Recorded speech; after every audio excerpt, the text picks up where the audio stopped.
Salve família vascaína, Lineker na área aqui no canal, seja bem-vindo ao nosso vídeo na manhã dessa sexta-feira. Você é o nosso convidado especial, então fique no vídeo até o final. Olha só, vamos falar muito aí sobre a vitória do Vasco sobre o Madureira em São Januário, e vitória que deixa o Vasco temporariamente na liderança do Campeonato Carioca. E teve entrevista coletiva do técnico Ramon Dias, esclarecedora em vários pontos, principalmente do mercado da bola, e a gente vai comentar todas elas a respeito de Marlon Gomes, de Gabriel Peck, de Luca Orediano.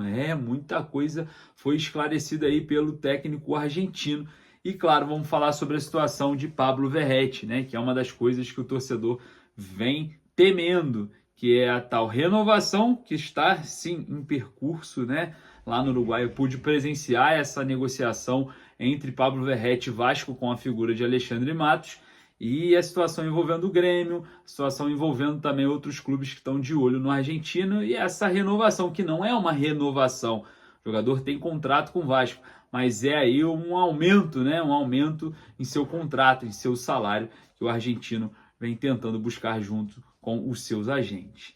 Então, antes da gente começar esse vídeo, claro, eu quero convidar vocês aí para o nosso projeto que já é um sucesso, Você no Caldeirão. Corre lá no Instagram, @linekercb_vasco, que tá aqui. Corre lá, o link tá lá na bio. Se você tiver alguma dificuldade, pode me mandar uma mensagem, eu vou responder vocês pessoalmente, um por um. E é simples, você vai concorrer a vir para São Januário com aéreo pago, transfer pago, hotel pago, você vai estar no jogo, vai ganhar um presente na loja Gigante da Colina, vai pisar no gramado de São Januário, tirar foto com a estátua do Roberto Dinamite, conhecer as instalações do estádio e muito mais, né? Sem contar no pré e no pós-jogo na Barreira do Vasco. Então, para você viver tudo isso, corre lá no @linekercb_vasco aqui, ó. Isso aqui lá no Instagram é só digitar. Pode me mandar uma mensagem que eu vou mandar para vocês o link para vocês participarem dessa campanha que já é um sucesso. Assim que se acabarem todos os bilhetes, a gente vai iniciar esse sorteio Você no Caldeirão.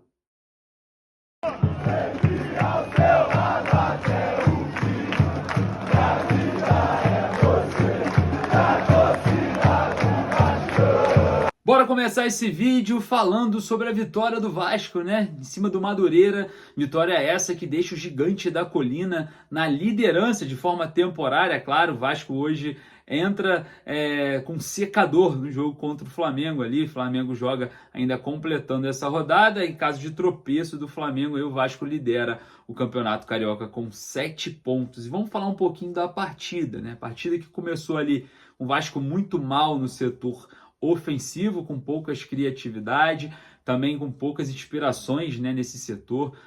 Jogadores ali que não foram para a pré-temporada, ficaram no Brasil iniciando a partida, não deram essa dinâmica. Diga-se de passagem, o De Luca. Já o Praxedes, que foi para a pré-temporada no Uruguai, teve todo o suporte ali em Punta del Este, né? O Vasco ofereceu tudo de primeiro mundo para todos os jogadores. O Praxedes ainda não está entregando.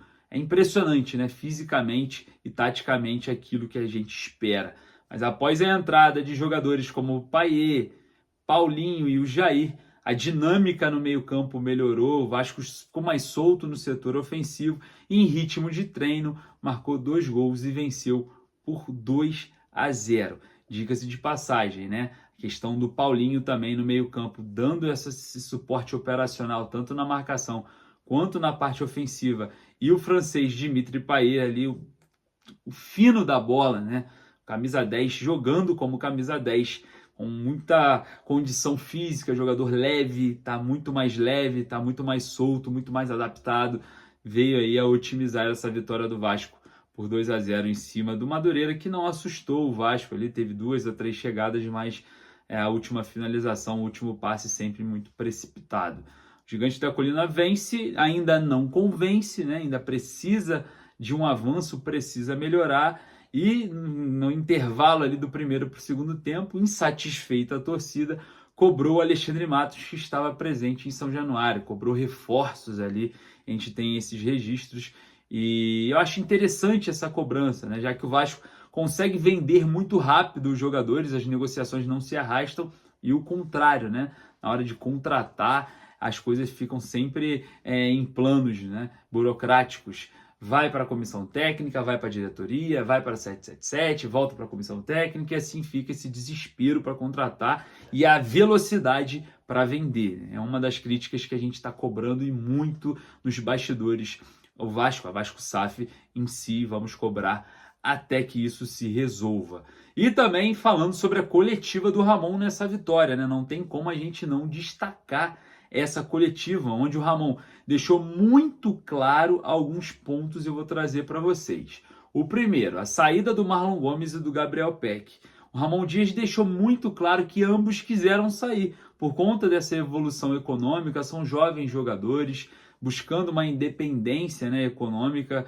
O Marlon Gomes vai para o futebol ucraniano, também foi muito bem economicamente para o Vasco essas duas vendas, e o Peck vai para o futebol da MLS nos Estados Unidos. Então, para os jogadores foi muito bom economicamente. Normalmente os jovens, né, que estão ali em transição para o profissional buscam essa independência, têm essa ansiedade para buscar isso de uma forma mais rápida possível, para depois voltar ao clube do coração, que eu espero que seja o Vasco, né, de ambos, tanto do Peck quanto do Marlon Gomes, para retornar aí de forma independente financeiramente, possa entregar, né, um pouco mais de um futebol, jogadores mais vividos. Então é isso que eu espero. Então o Ramon Dias deixou claro, o Peck e o Marlon saíram, sim, mas porque quiseram sair.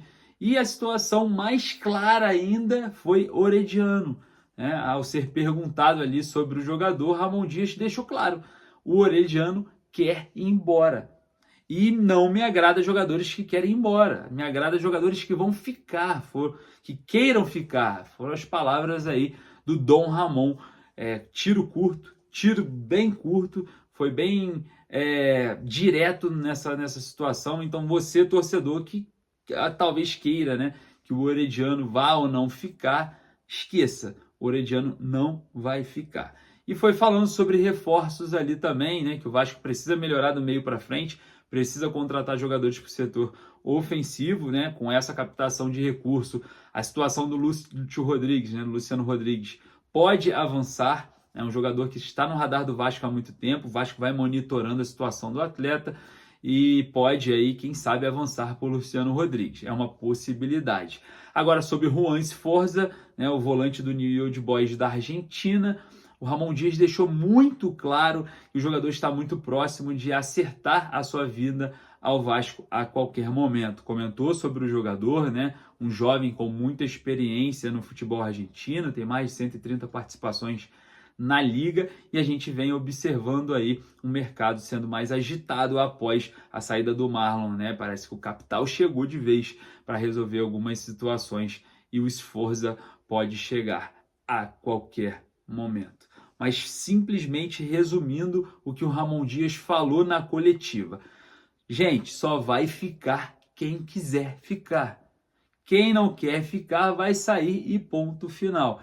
E falando sobre isso, a situação envolvendo o Pablo Verratti esquenta, né? Todo mundo falando sobre o Grêmio, o que é o Verratti, Cerro Porteño, o que é o Verratti, clubes do Catar também que é o atacante, mas, cara, vamos deixar claro aqui, o Verratti tem contrato com o Vasco até dia 30/6/2025. O jogador está sob contrato. Para o jogador sair, ou ele vai querer sair, igual o Ramon Dias falou, se quiser sair, vai sair, ou o jogador, algum clube vai pagar a multa rescisória dele e ele vai embora. Não temos a informação de nenhum avanço desse tipo, até porque se trata de um jogador de 35 anos de idade. O atleta negocia com o Vasco um aumento salarial junto com seus agentes. Eu presenciei pessoalmente lá em Punta del Este, após a apresentação do David, uma conversa em particular com o Alexandre Matos e o Pirata Verratti, né? Ambos se dirigiram a uma sala, fecharam a porta. Foi o início, né, que a gente trouxe essa informação sobre a negociação do aumento salarial. É óbvio que o Vasco vai ter um cuidado nesse caso, né, de renovação a longo prazo, uma valorização no seu contrato. Lembrando que ele recebia aí muito menos no Belgrano. O Vasco já valorizou o passe do jogador, já valorizou o seu salário, mas parece que os agentes querem forçar um pouco a barra, porque trata-se também de um jogador de 35 anos de idade, tem tiro curto de carreira, né, e precisa de uma independência o mais rápido possível. Então existe essa forçação de barra nos bastidores, mas resumindo, o Vasco tem contrato com o jogador também tem contrato com o Vasco e, enfim, essa é a situação do Verratti, não tem nada se aproximando, não tem nada disso. É uma negociação que vai sim se arrastar, o jogador não precisa renovar um contrato que já está vigente, o jogador não vai sair, não vai assinar pré-contrato com ninguém, não existe essa possibilidade, porque o Vasco tem contrato com ele até meios de 2025. Então, o ponto é uma negociação que vai se arrastando por conta de aumento salarial e dependência financeira do próprio Pablo Verratti, e a gente vai estar atualizando vocês os próximos passos dessa negociação. E com isso vou ficando por aqui, daqui a pouco eu volto com mais e mais informações. Se você não deixou o like, corre lá, deixa o like rapidinho e bota lá nos comentários a sua opinião. Forte abraço, saudações vascaínas.